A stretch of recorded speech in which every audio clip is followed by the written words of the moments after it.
한국직업방송과 연합뉴스TV가 함께 만드는 취업 전문 뉴스 투데이 고용플러스입니다.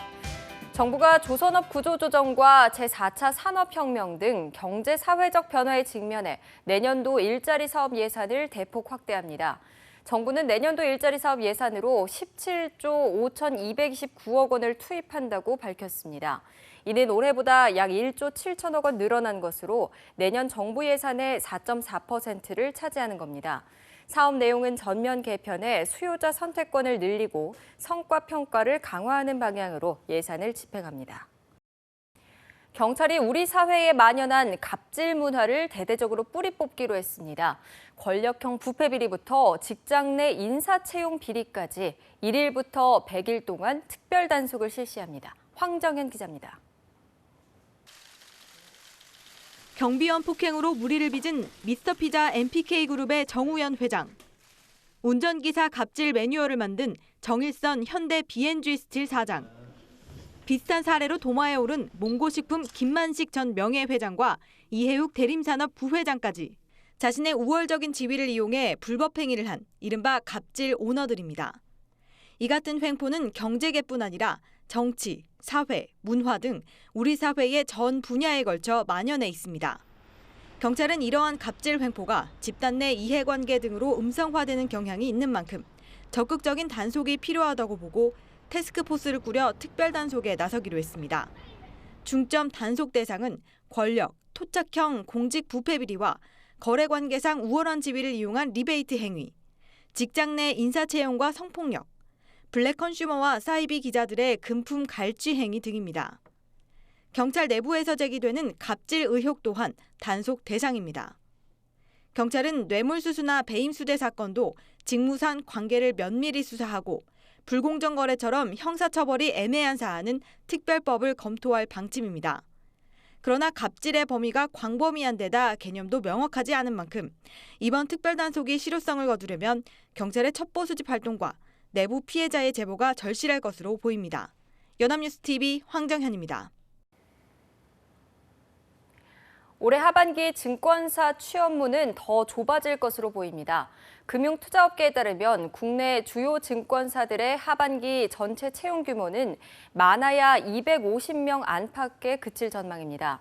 이는 과거 증시 화랑기에 증권사 한 곳이 뽑는 수준입니다. 작년 증시 호조 속에 채용 인원을 소폭 늘렸던 증권사들이 올해는 실적이 악화되면서 신입 직원을 뽑는 데 부담을 느끼고 있는 것으로 풀이됩니다.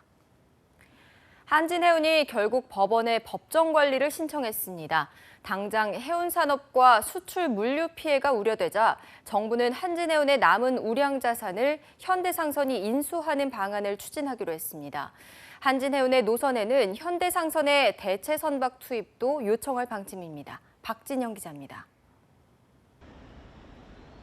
더 이상 대마불사는 통하지 않았습니다. 채권단의 지원 중단 결정 하루 만에 한진해운 이사회가 법정관리 신청을 결의하고 곧바로 법원에 신청을 낸 겁니다. 금융상 피해도 피해지만 기간 산업인 해운업 자체는 물론 수출 기업들의 물류 피해도 우려된 상황인데 정부는 현대상선이 한진해운의 우량 자산을 인수하는 방안을 추진하기로 했습니다.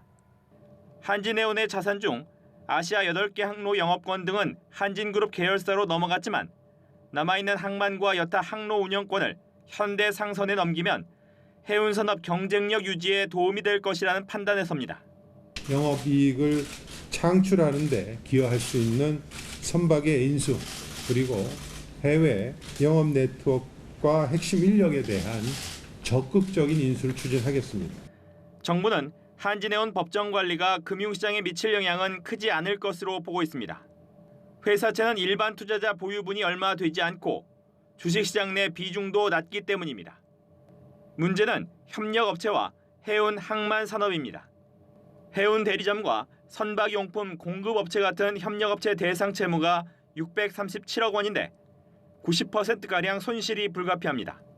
정부는 산업은행 등 정책금융기관이 나서 협력업체 채무 만기 연장과 상환 유예 등에 나설 방침입니다. 또 운항이 중단된 한진해운 노선에는 현대상선의 대체 선박을 투입하고 환적 물동량 급감이 예상되는 부산항에도 피해 최소화 조치에 나설 계획입니다. 연합뉴스TV 박진영입니다. 국세청이 저소득 근로자 및 자영업자 178만 가구에 추석 전까지 1조 5,528억 원의 근로 및 자녀 장려금을 지급합니다. 근로장려금은 135만 가구에 1조 37억 원이, 자녀장려금은 92만 가구에 5,491억 원이 지급되며 중복 수혜 가구는 53만 가구입니다. 국세청은 지난달 30일부터 문자 메시지로 장려금 결정 내용을 안내했고 오는 9일까지 계좌로 입금할 예정입니다. 지급 기준은 전년도 총소득이 단독 가구는 1,300만 원 미만, 홑버리는 2,100만 원, 맞벌이는 2,500만 원 미만이면서 재산 총액이 1억 4천만 원 미만이어야 합니다. 말만 하면 알람을 맞추지 않아도 그 시간에 깨워주고 가전제품도 작동할 수 있는 인공지능 서비스가 출시됐습니다. 먼 미래에서나 가능할 것 같았던 인공지능 기술이 점차 현실화되고 있습니다. 김종성 기자입니다. 한 남성이 곤히 자고 있는데 알람이 울립니다. 아리야, 5분 있다 다시 깨워줘. 5분 후에 다시 알려드릴게요. 지금 몇 시지? 오전 6시 30분입니다. SK텔레콤이 개발한 인공지능 서비스로 음성 인식 기술을 탑재하고 있어 대화는 물론 간단한 심부름도 시킬 수 있습니다. 오늘 미세먼지 어때? 오늘 서울의 통합 대기 지수는 나쁨입니다. 에어워셔 켜줘. 에어워셔를 켰어요. 말 한마디로 와이파이에 연결된 가전제품을 자유자재로 작동할 수 있습니다. 몸통은 LED 등으로서의 기능을 하고 스피커가 교감할 때 교감하는 그런 용도로 쓰이게 되고요. 알람이나 일정 관리 등등을 할 수가 있습니다. 고객들의 사용 경험이 쌓일수록 인공지능은 진화하게 됩니다. LH는 새 주택 건설의 난방과 조명, 가스 제어가 가능한 ICT 기술을 접목하고 있습니다. 인공지능 서비스를 활용한 스마트홈 개발도 추진하고 있습니다. 기존의 홈 네트워크를 입주자 개개인이 각자 동작을 시켜야 됐지만 사람이 의도하는 거에 먼저 작동을 하는 어떤 그런 시스템이 되겠습니다. 이미 정부는 ICT 기술 기반의 스마트 시티를 새 수출 품목으로 선정한 바 있습니다. 발달하고 있는 인공지능은 우리 수출에 새로운 천병 역할을 할 것으로 기대를 모으고 있습니다. 연합뉴스TV 김종성입니다. 긴 추석 연휴에 해외여행을 가려는 사람들이 늘어난 것으로 나타났습니다. 여행업체 하나투어에 따르면 현재까지 올해 추석 연휴 여행 예약자는 26,500여 명으로 지난해 추석 연휴보다 29% 증가했습니다. 특히 동남아시아 지역 수요가 지난해보다 58% 성장하며 전체 예약의 40%를 차지했습니다. 여행업계 관계자는 올해 추석은 연휴가 길고 여름 휴가철과 가까워서 더욱 많은 이들이 해외여행을 떠날 것으로 예상한다고 전했습니다. 지난 2013년 서울 지하철 성수역에서 스크린도어를 정비하다 숨진 근로자 신모 씨 사고에 대한 재수사가 시작될 전망입니다. 심 씨의 유족은 지난 5월 구의역 사고 조사를 계기로 안전관리 문제가 드러나자 지난 31일 서울 메트로와 은성 PSD를 검찰에 고소했습니다. 오예진 기자입니다. 지난 2013년 1월 성수역에서 스크린도어, 즉 안전문을 정비하던 37살 근로자 신모 씨가 열차에 치여 숨졌습니다. 안전문 센서를 정비하던 중 역내로 들어오는 열차를 미처 피하지 못하고 부딪힌 겁니다. 당시 사건을 맡은 성동경찰서와 검찰은 내사 단계에서 서울 메트로에 업무상 과실치사 혐의를 적용하기 어렵다면서 정식 수사도 없이 사건을 종결했습니다. 심 씨는 단순 변사로 처리됐습니다. 업체 측에 내려진 처벌은 서울지방고용노동청이 안전교육 소홀의 책임을 물어 과태료 30만 원을 처분한 것이 전부였습니다. 그러나 지난 5월 구의역 안전문을 정비하다 숨진 19살 김모근 사건을 통해 서울메트로와 하청업체인 은성 PSD의 안전부실관리 책임이 드러났습니다. 성수역 사고로 숨진 심 씨도 은성 PSD 소속이었습니다. 심 씨 유족은 서울메트로와 은성 PSD가 맺은 과업지시서를 보면 열차 운행 시간에도 작업을 하도록 했고 신고 접수 1시간 이내 출동 규정으로 위험을 감수하도록 강제했다고 밝혔습니다. 아울러 심 씨가 사고를 당할 때 옆에서 안전문을 잡고 있었던 동료 직원 정모 씨에 대해서도 주의 의무를 다하지 않은 책임이 있다면서 고소했습니다. 정 씨는 서울메트로에서 27년간 일한 뒤 지난 2011년 은성 PSD로 옮겼습니다. 성수역 사고가 일어난 지 3년 8개월 만에 명확한 책임 소재가 규명될지 주목됩니다. 연합뉴스TV 오혜진입니다. 서울시가 18세부터 39세까지 청년을 대상으로 대규모 신규 일자리를 제공하고 값비싼 카페 대신 편하게 공부할 수 있는 스터디 공간을 제공하는 청년 수당의 후속 대책을 발표했습니다. 우선 이번 달부터 청년들을 대상으로 대규모 신규 일자리인 뉴딜 일자리 대상자를 추가 선발해 다음 달부터 일할 수 있게 할 계획입니다. 또 최근 카페에서 공부하는 청년이 늘어남에 따라 서울시와 자치구의 자산을 활용해 청년 스터디 공간을 지원할 예정입니다. 서울시는 청년 수당이 대화와 협의를 통해 합의에 이를 수 있도록 중앙정부에 수차례 협력을 요청했지만 결국 사법부 판단을 묻는 단계에 이르러 후속 대책을 마련했다고 설명했습니다.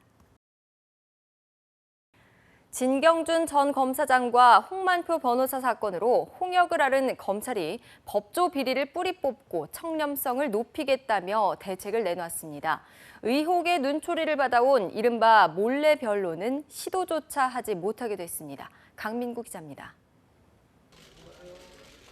검찰개혁추진단이 구성 한 달 만에 법조 비리를 없애고 조직에 대한 감시 기능을 강화하는 방안을 마련했습니다. 변론의 투명성, 감찰의 실효성을 강화하는 데 주안점을 두고 검토된 것으로 신속히 시행될 예정입니다. 추진단은 선임계 없이 하는 변론을 원칙적으로 모두 허락하지 않기로 해 이른바 몰래 변론을 뿌리 뽑겠다고 밝혔습니다. 아울러 외부에 잘 드러나지 않는 수사 단계에서의 변론은 기록에 남기고 검찰청에 드나드는 변호사들의 출입도 제한하기로 했습니다. 변호사 수임 과정에서 벌어지는 부정한 활동도 집중 감시합니다. 각 지방검찰청에 전담반을 설치해 브로커의 활동을 상시 단속하는 한편 대검찰청 차원에서 사건 관계자들을 무작위 인터뷰해 관련 정보를 수집한다는 계획입니다.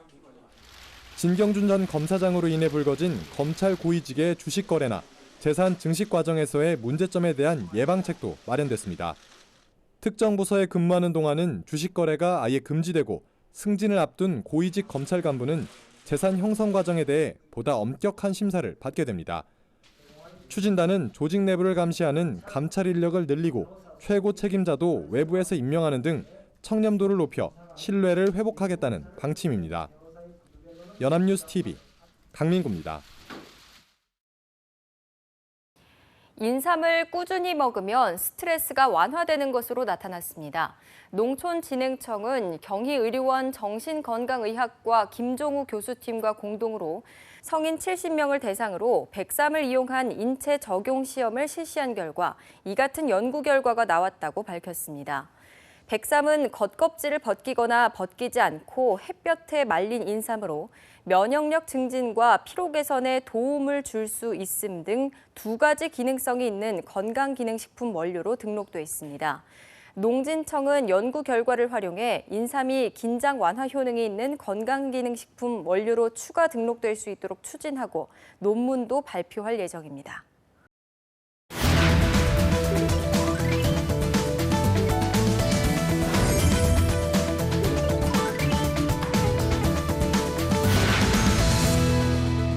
구직자들에게 꼭 필요한 알짜 정보를 데이터로 풀어보는 투데이 데이터 뉴스 시간, 강설이 아나운서와 함께합니다. 안녕하세요. 네, 안녕하세요. 투데이 데이터 뉴스 시간입니다. 벌써 9월이 왔습니다. 2016년도 이제 하반기를 달리게 됐는데요. 박송희 아나운서는 혹시 올해가 끝나기 전에 꼭 이루고 싶은 일 있으신가요? 네, 저는 습관 만들기인데요. 운동을 너무 안 해서 운동하는 습관을 꼭 좀 만들고 싶어요. 네, 한번 제가 저희가 지켜보도록 하겠습니다. 네, 얼마 남지 않은 2016년 우리 취준생들이 꼭 이루고 싶은 일은 취업이 아닐까 싶은데요.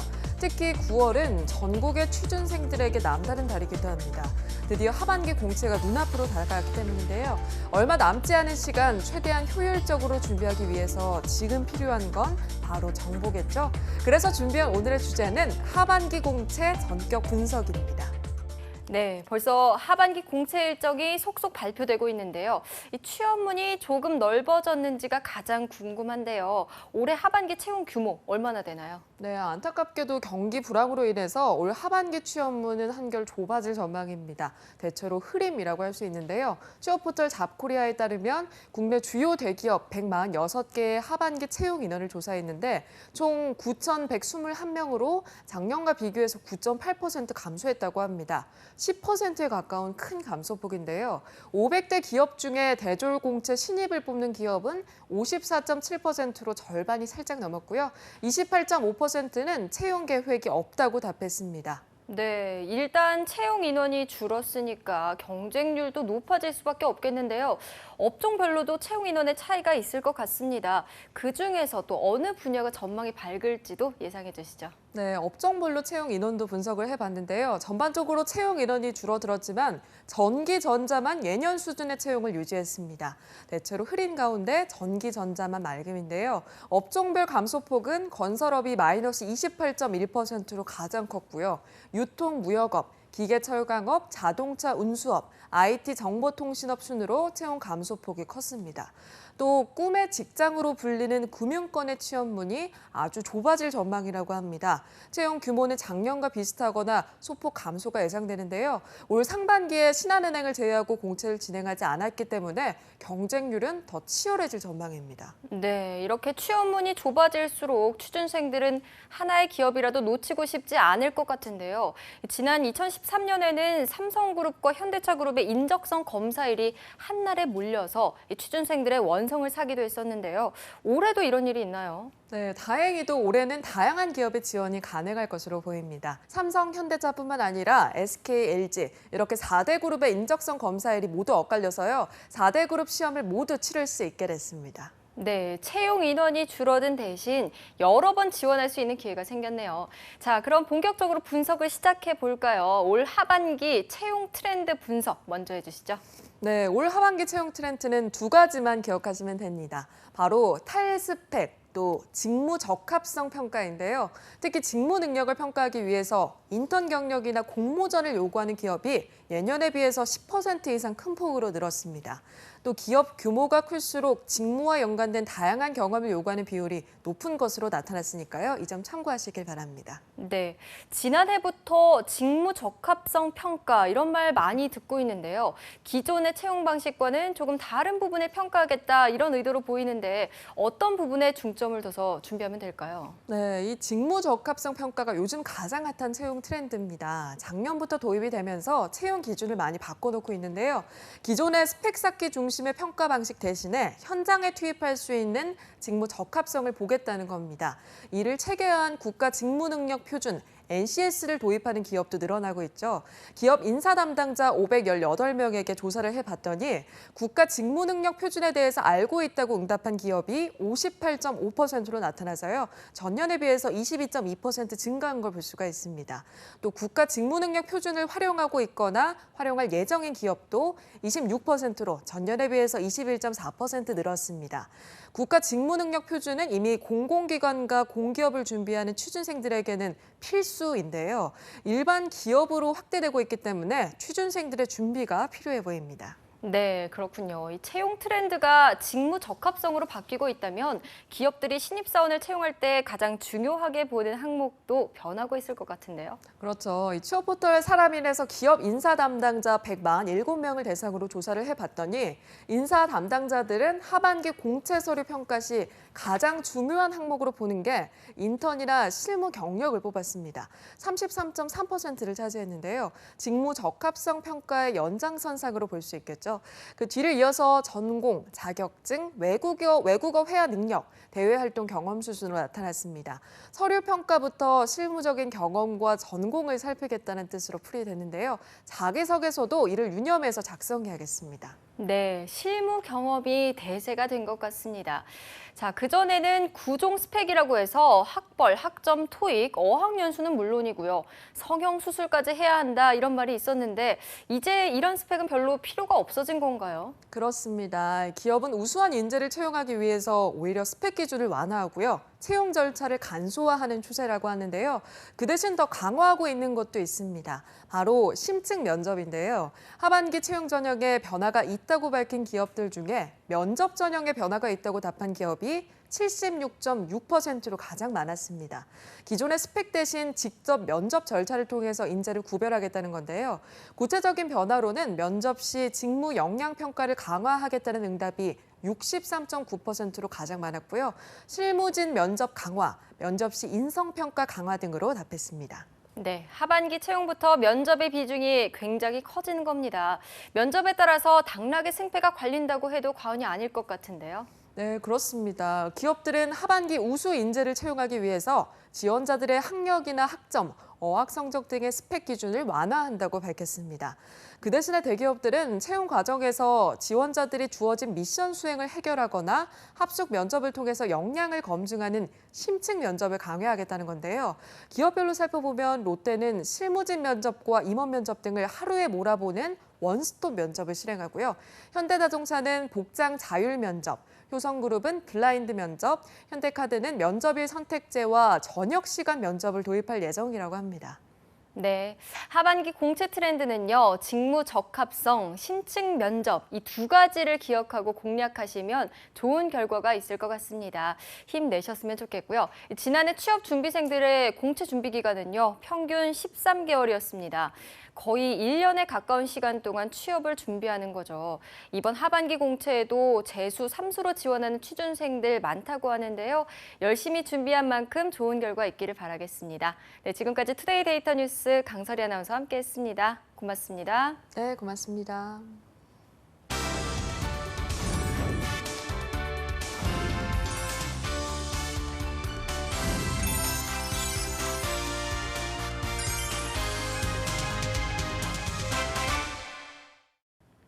투데이 고용 플러스 오늘 준비한 소식은 여기까지입니다. 함께해 주신 여러분 고맙습니다.